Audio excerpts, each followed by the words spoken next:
7 years ago, on a rainy afternoon, Walter Harris was driving his wife home from their newborn grandson's house. It had been a beautiful day, filled with smiles and laughter. She turned up the radio and grinned. "You remember this song, Walter?"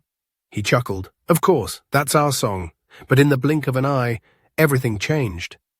The rain suddenly poured harder, the windshield blurred. Up ahead, a semi-truck lost control, spinning sideways across the highway. Walter slammed the brakes, but the car skidded, helpless on the slick road. He reached out to shield his wife. Then the crash. Metal on metal, glass shattering, screams swallowed by the storm. When Walter opened his eyes, he was covered in blood. His arm was numb, his wife was slumped against her seat, motionless, eyes closed. He shook her, begged her, "No, stay with me, damn it, don't close your eyes." But it was too late. That was the last day Walter ever sat behind a steering wheel. If this story's already pulling at your heart, don't go anywhere. Hit like, subscribe, and drop one word in the comments that describes how you're feeling right now. And keep watching, because this is only the beginning. 7 years later, one bus driver's act of kindness will turn Walter's pain into something no one saw coming. Let's dive into the full story, right now. Jake Miller had been a bus driver for nearly 15 years. It wasn't just a job to him. It was his routine, his life. Every morning, before the sun had fully risen, Jake would wake up in his small, cluttered apartment, sip his lukewarm coffee, and leave the house by 5:30 a.m. He liked the quiet moments on the road, the few minutes of solitude before the busy streets filled with commuters, the hum of the engine, the faint sound of the radio playing an old rock song. It all felt like home. But that morning was different. It was a Tuesday, and the morning fog still clung to the asphalt, making everything feel distant, blurred. Jake had been on this route for so long that he knew every stop, every turn, every regular passenger by heart. And there was one passenger who stood out above the rest, Walter Harris. Walter wasn't just another passenger. He was a fixture on the route, someone who had been there almost every single day for as long as Jake could remember. A kind old man, always on time, always ready with a smile and a cup of coffee for Jake. Walter was what Jake would call a regular, but not in the way most passengers were. Walter had become more than that. He was a friend, a companion, a person Jake had come to rely on for a little conversation, a little warmth in his otherwise solitary days. So when Jake pulled up to Walter's usual stop at 7:05 a.m., he expected to see him standing there, leaning on his cane as usual. But today, Walter wasn't there. Jake waited a few moments, glancing at his watch. The passengers on the bus murmured among themselves, glancing at their own watches. They were in a hurry, annoyed by the delay. Jake knew the drill. He had been in this position before. He could feel the impatience rising around him. He could hear their irritated whispers, their sharp sighs. But he refused to leave. He wouldn't leave without Walter. 5 minutes passed, then 10. The other passengers were growing more restless, tapping their feet, checking their phones. Jake glanced at the clock on the dashboard again, 7:15 a.m. He couldn't shake the feeling that something was wrong. Walter had never been late, not even once in all these years.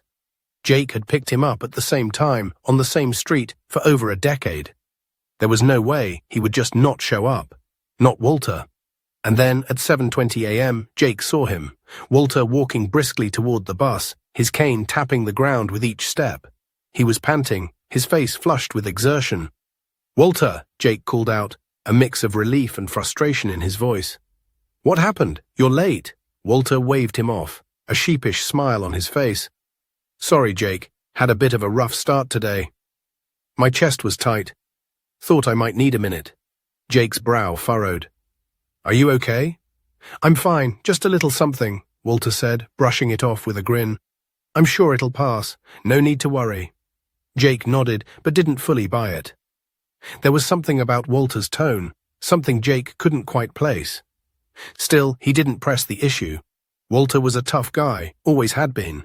And besides, there were other passengers waiting, their patience running thin.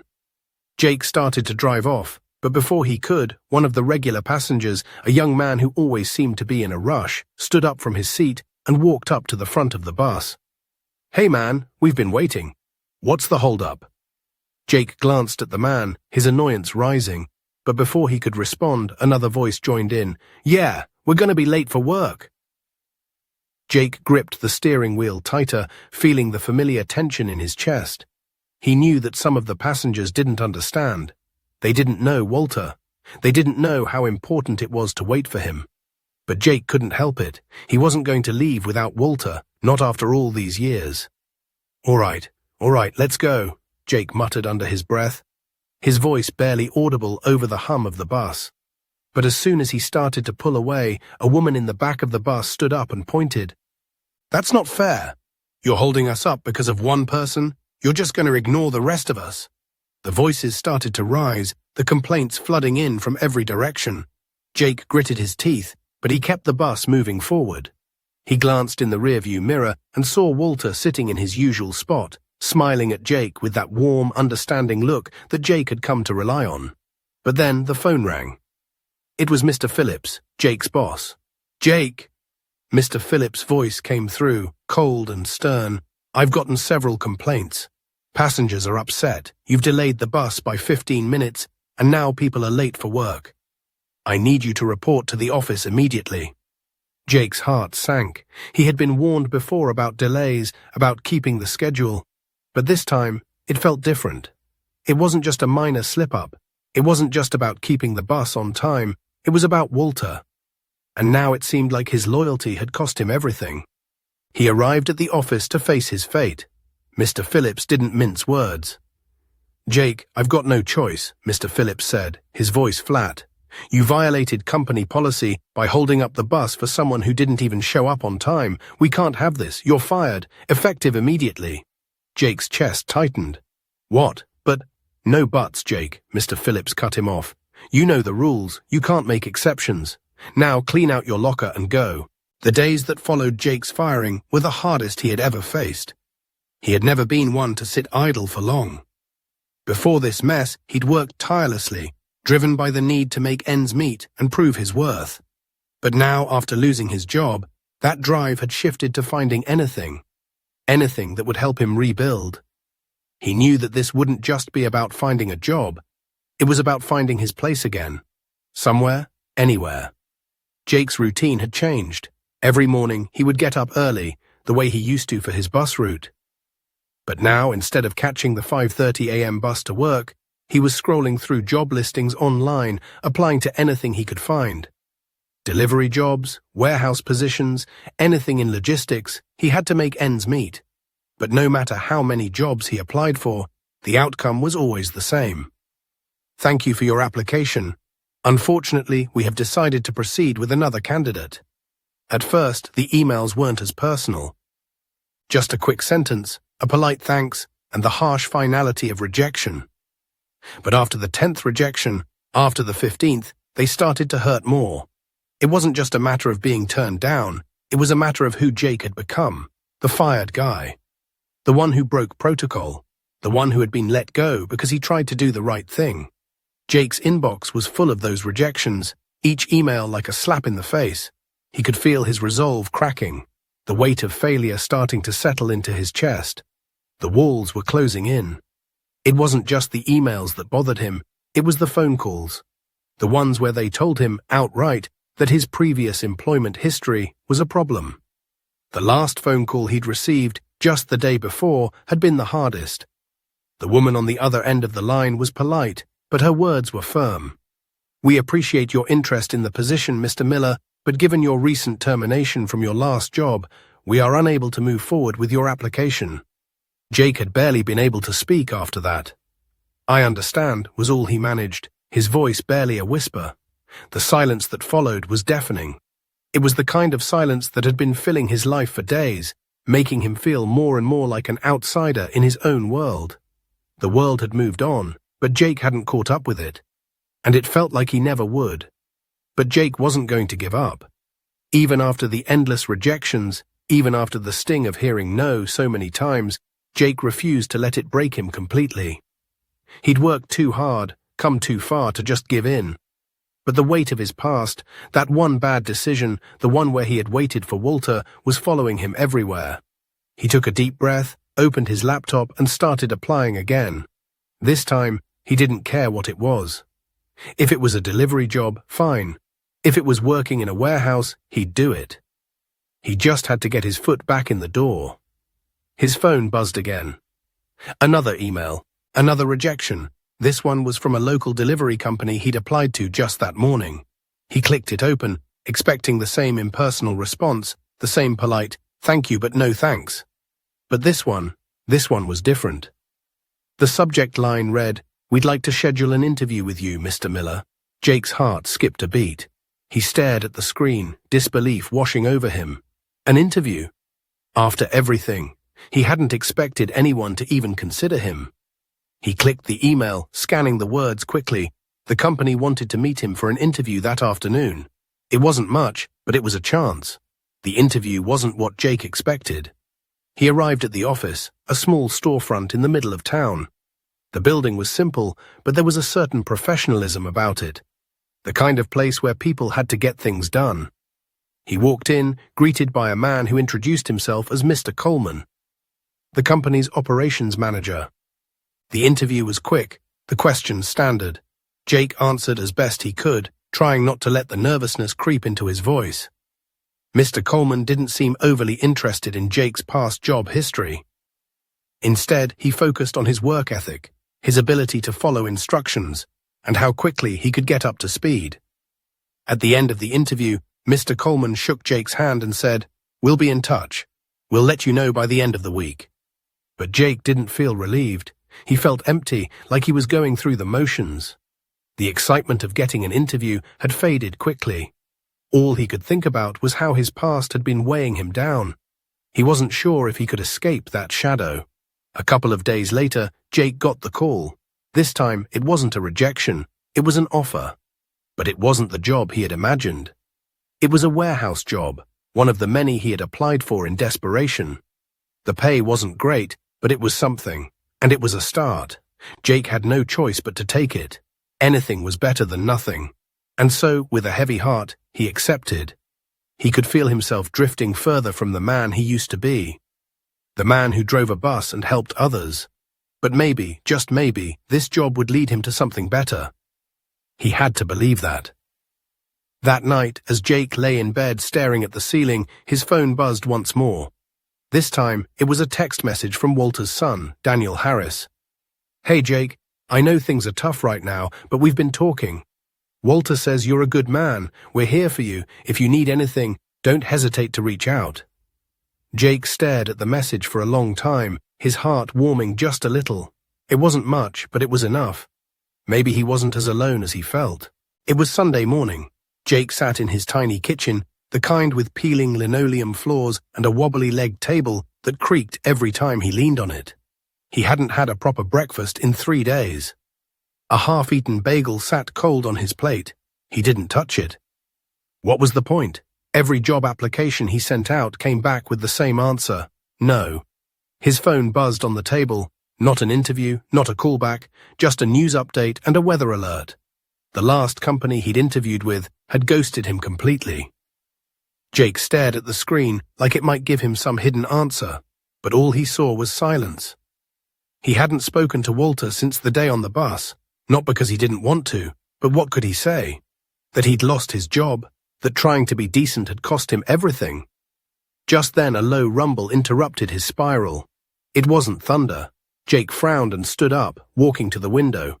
Outside, 5 motorcycles pulled into the street, chrome flashing under the sun, their engines snarling like wild animals. They lined up perfectly in front of his apartment complex. All the riders wore matching black jackets. Jake's heart skipped. He wasn't sure if he should be alarmed or impressed. And then one of them looked up toward his window and gave a small nod. A knock came at his door a minute later. Jake opened it slowly, warily. The man standing before him looked to be in his early 40s, rugged but composed, with dark eyes and a short, trimmed beard. He took off his helmet and extended a hand. "Jake Miller?" "Yeah. Name's Daniel Harris. Walter Harris is my father." Jake blinked. He hadn't expected that. "Is he okay?" Daniel smiled. "He's fine, but he's pissed. Not at you. At what they did to you. My brothers and I wanted to talk to you." "Got a minute?" Jake hesitated, then nodded. Minutes later, the six of them sat around Jake's tiny living room, their bulky biker jackets making the room feel smaller than it already was. Daniel sat forward, elbows on his knees. "Look, my dad's not a complainer," he began, "but he hasn't stopped talking about you all week. The guy who waited, the guy who treated him like a person, not a burden." Jake shifted uncomfortably. "I just did what anyone decent would."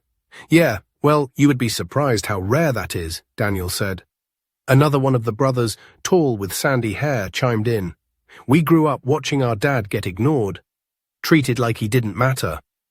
After Mum died, it got worse. That bus ride every morning, it was all he had. Until you." Jake looked down, throat tightening. Daniel reached into his jacket and pulled out a folder. "We started a company, Skypath Logistics, hauling, local routes, contracts with manufacturers in the region. It's growing faster than we expected.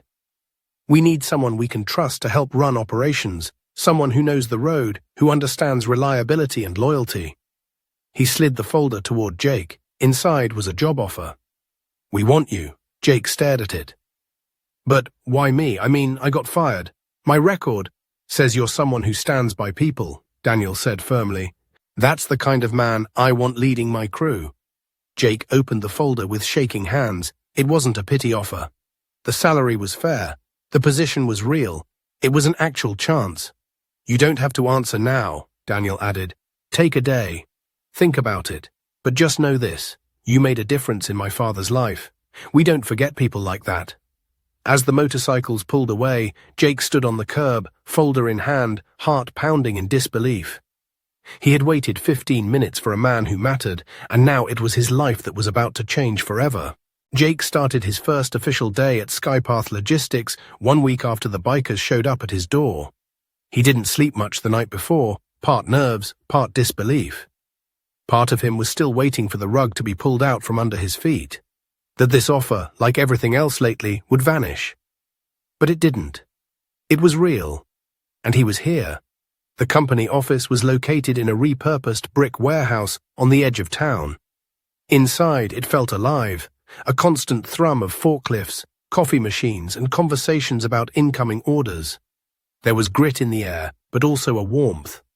People greeted Jake like he belonged, not like he was a charity case. No one looked at him like he was the guy who got fired. To them, he was just Jake. Part of the team. It felt strange, in a good way, like putting on a shirt that finally fit after years of wearing something too tight. Jake found himself smiling more, even laughing. He hadn't done that in a while. Not genuinely. On his second day, Walter showed up. He didn't come in quietly. The double doors swung open, and there he was, wearing his signature tweed cap, leaning lightly on his cane, and holding a box of donuts like he owned the place. "Thought I'd come check on the rookie," he announced, grinning. Jake laughed. "They letting just anybody in here now?" Walter winked. "Only the ones who matter." He made his rounds, greeting employees like he'd known them forever. Jake realized quickly that Walter had been visiting regularly, not as an employee, but as family. Walter didn't come to do heavy lifting. He came to bring donuts, ask about people's kids, tell corny jokes.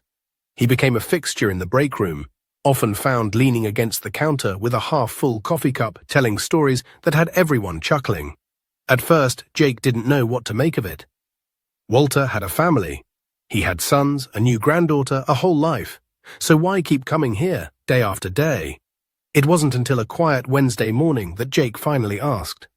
Walter was sitting on an overturned crate by the back loading dock, coffee in hand. The sun was still low, casting a golden line along the concrete floor. Jake walked over, sat beside him, and asked, "You ever think about slowing down?"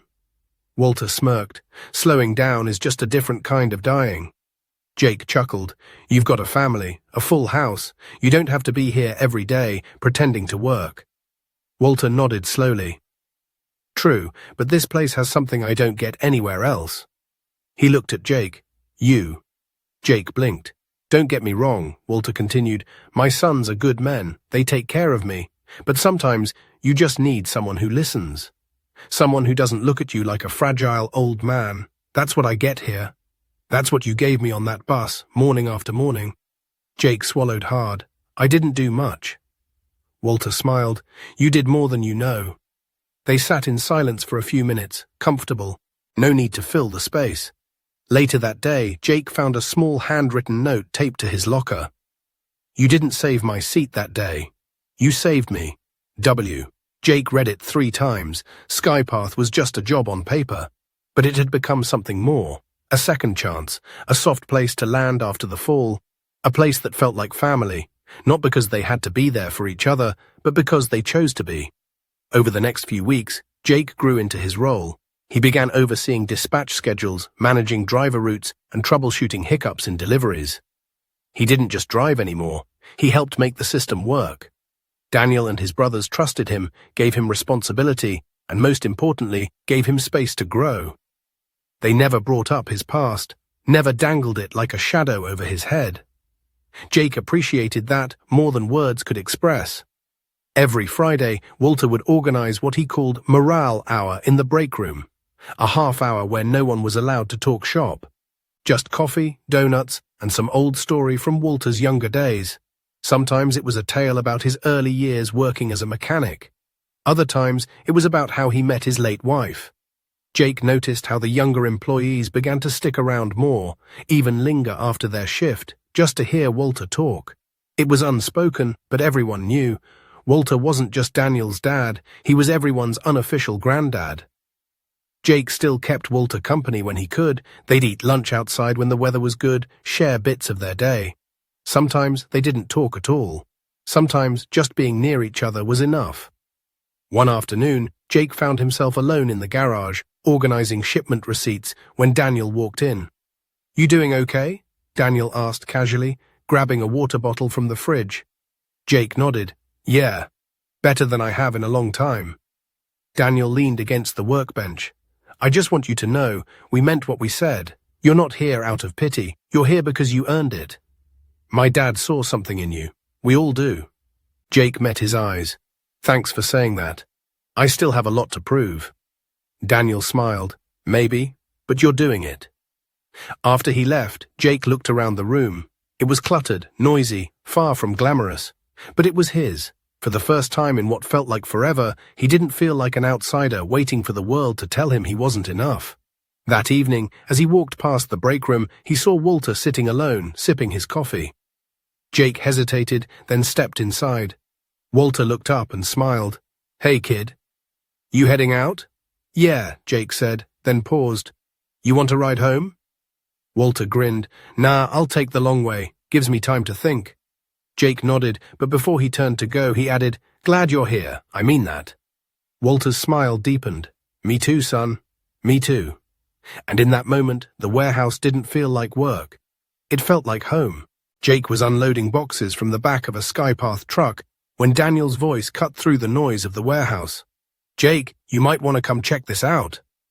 Jake wiped the sweat from his forehead with the sleeve of his shirt and jogged toward the front office. He stepped into the break room, where a group of employees huddled around a phone.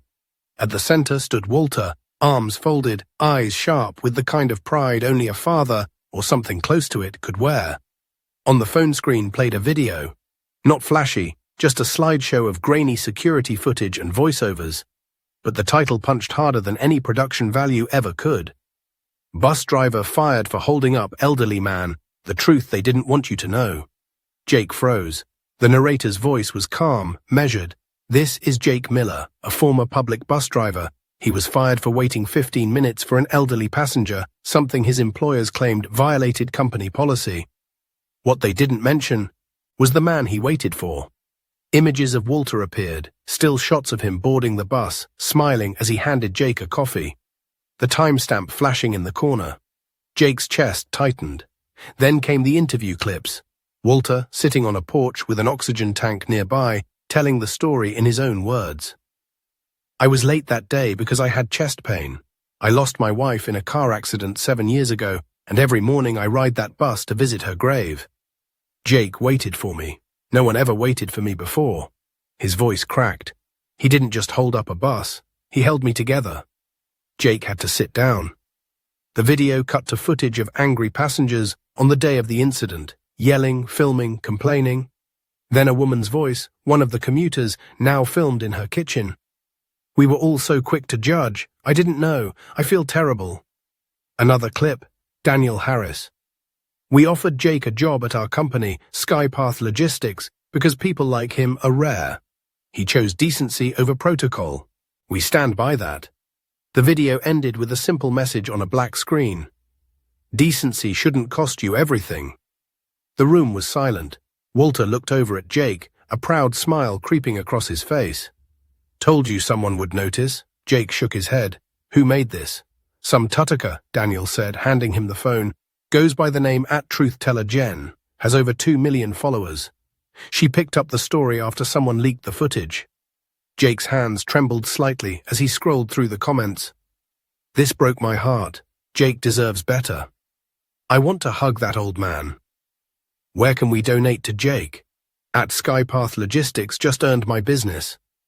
The view count ticked upward as Jake watched. 42,000, 43,000, 50,000.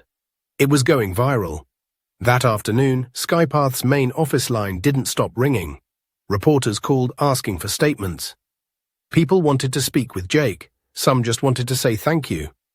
The company's social media blew up with support, praise, and job inquiries. The story had struck a nerve, but amid the noise, Jake stayed quiet. He wasn't used to attention. The gratitude felt overwhelming, even undeserved. He had only done what felt right.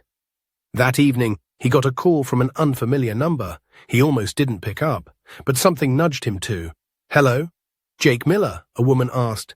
This is Christine Holloway, Director of Operations at Central Transit Authority. Jake stood straighter. Yes, I'm calling regarding your recent termination. We've seen the video. I'd like to formally apologize for how your case was handled, and we'd like to offer you your job back. Jake was silent. I know this may come as a surprise, Christine continued, but we reviewed everything again. You were let go because of optics, not substance. That was a mistake. Jake took a slow breath. Thank you for the apology, but I'm not coming back. There was a pause on the line. Are you sure? I've already got a job, one where people know the difference between rules and right. He hung up before she could respond. Later that night, Jake sat with Walter outside the warehouse under the glow of the parking lot lights. Neither of them said much. They didn't need to. Walter finally broke the silence. Feels good, doesn't it? Jake looked at him. What does? Being seen. Jake nodded slowly. Yeah, it really does. A year passed. 12 months of rebuilding, of small victories and quiet growth. Skypath Logistics had expanded beyond what Daniel and his brothers first envisioned. The warehouse had doubled in size, their client list tripled. More trucks, more routes, more people. And in the middle of it all, still steady and dependable, was Jake Miller. The man once fired for doing the right thing was now the one training new hires, fixing scheduling errors, and mentoring younger drivers. He didn't talk about what happened anymore. He didn't have to. Everyone already knew, and those who didn't quickly learned from the way others treated him. But beyond the business, beyond the new reputation and stability, what made Jake show up every morning wasn't the work. It was the man who sat on the bench out back, rain or shine, coffee in hand, waiting for him. Walter. He had become more than a friend, more than a father figure. He was Jake's compass. And this week, Walter turned 80. The celebration wasn't flashy. That wasn't Walter's style. It was a Saturday barbecue in the company parking lot. Folding chairs, a rented grill, some string lights hung between the flagpoles. But what it lacked in glamour, it made up for in warmth. Employees brought homemade dishes. Walter's sons came with their families. Jake brought a cooler of sodas and a surprise he'd been working on for months. Walter arrived last, like a king making his entrance. He wore his tweed cap, of course, and a Skypath hoodie with his name embroidered over the heart. Old Man Walter, it read. Someone had added the nickname with white thread. He didn't mind. He was proud of it. As the evening wore on, people shared stories about Walter, some funny, some tearful. Jake stood off to the side, watching, taking it all in. Then Daniel stepped forward, clinked a glass and said, There's someone here who has something to say. Jake? Jake didn't love public speaking, but for Walter he'd do it. He stepped up, cleared his throat. I used to think life handed me the short end of the stick, Jake began. I got fired for waiting 15 minutes. 15 minutes that cost me a paycheck, my confidence, and for a while, my purpose. But it turns out that wasn't the end. That was the beginning. He looked at Walter. Because of that 15 minutes, I met a man who reminded me what loyalty looks like, what friendship feels like, and what it means to be seen. Walter's eyes glistened, and Jake smiled through the lump in his throat. I don't think of Walter as someone I waited for anymore.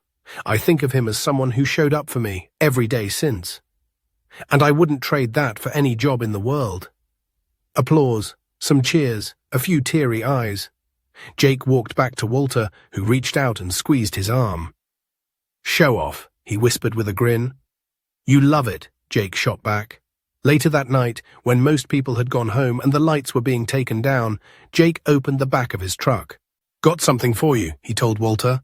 Inside was a covered shape about the size of a small ATV. Jake pulled off the tarp. It was a three-wheeled electric trike, custom-built, matte black with chrome accents. The leather seat had Walter's initials stitched into the back. A small plaque near the handlebar read, "For the man who always showed up." Walter stared at it for a long time. "It's street legal," Jake added. "Battery lasts 40 miles. And yeah, it goes fast enough to get a ticket if you push it. So maybe, don't push it." Walter laughed, and for a second he looked 20 years younger. "You built this?" "Had some help, but yeah, I figured you deserved something better than the city bus." Walter ran a hand over the seat, visibly moved. "Jake, this is too much." Jake shook his head. "No, not even close." They didn't say much else. They didn't need to. Weeks passed. Walter became a legend around town on that trike. People waved as he cruised down Main Street, often with a thermos strapped to the back and a harmonica in his pocket. He still came to Skypath every few days, still leaned against the break room counter with a coffee and a story. But something shifted. Not in a bad way, just life moving forward. Jake began mentoring 2 new hires. Walter started writing a memoir, or at least pretending to. The trike made him mobile, independent again. It was like Jake had given him more than a vehicle. He'd given him a piece of himself. Then one morning, Walter didn't show up. Jake noticed it immediately. The bench out back was empty, the seat in the break room cold. By noon, he was getting worried. He called Daniel. "He's fine," Daniel assured. "Just a stomach bug. He's resting. Wants to be left alone today." Jake nodded, but something didn't sit right. That night, he drove over. Walter's porch light was on. Jake knocked. No answer. He walked around back and saw the kitchen light flicker.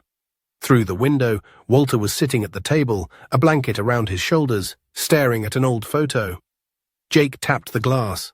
Walter looked up, eyes red. Then he smiled. Jake stepped inside without a word and sat across from him. Walter slid the photo across the table. It was of him and his Pete years ago, young, bright-eyed. "Anniversary today," Walter said quietly. "Would have been 53 years. Jake placed his hand over Walter's. They sat there for an hour, no words needed. Before Jake left, Walter said, "Thanks for coming." Jake smiled. Always. 3 months later, Skypath opened its second branch in the next county. Jake was promoted to Regional Operations Manager. It came with a raise, a new office, and more responsibility. He accepted it with gratitude, but made one request. "Leave my old desk, just in case Walter wants to sit there." Daniel agreed without hesitation. On opening day, Jake stood at the podium in front of employees, clients, and city officials. "When I first lost everything, I thought my story was over," he began. "Turns out I was just in the wrong chapter." He paused, looking toward the back, where Walter stood with his arms crossed, leaning proudly on his cane. "Some people show up in your life like lightning. Quick, loud, and gone just as fast. But others, they stay.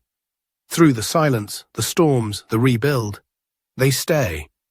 He looked Walter in the eyes. "This company exists because someone waited for me. Because someone believed I was worth waiting for. Walter Harris didn't just change my life, he reminded me how to live it." The crowd erupted, cameras flashed, but Jake barely noticed. His eyes were still locked on Walter, whose smile said everything words never could. After the ceremony, they sat on a bench outside the new warehouse. Jake turned to him. "I waited for you once. Now it feels like you waited for me my whole life." Walter laughed. "Nah, just made sure you didn't miss your stop." They clinked coffee cups. The sun dipped low, casting gold across the lot. They didn't speak again that evening, because some friendships don't need noise, they just need time, and this time Walter stayed. And that's where the story ends, or maybe where it begins again, because sometimes the people who change your life don't come crashing in like a storm. They arrive quietly, take a seat beside you, and never leave. If this story touched something in your heart, let me know in the comments. Have you ever met a Walter in your life? Or have you ever been someone's Walter? Don't forget to like this video if it made you feel something, and subscribe if you want more stories like this. Stories about second chances, quiet heroes, and the kind of kindness the world doesn't talk about enough. Thank you for riding this journey with me. I'll see you in the next story. Until then, stay kind, stay human.